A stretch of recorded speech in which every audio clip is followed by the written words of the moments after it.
สวัสดีครับเพื่อนๆทุกคนไม่ได้เจอกันนานเลยไม่ได้เห็นเชียร์นั่งกินข้าวแบบนี้นาน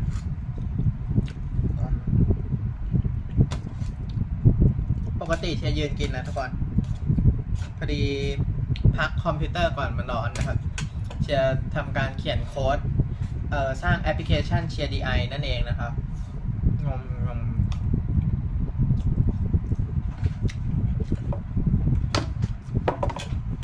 แอปพลิเคชันเชียร์ DI แล้วก็อ่านหนังสือเล่มนี้นะครับสร้างแอปอย่างไรให้ได้1,000,000,000นะครับตอนนี้อ่านมาถึงหน้า129ครับโอเคแล้วก็พักกินข้าวนะครับอันนี้ก๋วยเตี๋ยวของแฟนโอเคไว้เจอกันทุกคนแอป ShareDI ShareDI.com โอเคบ๊ายบาย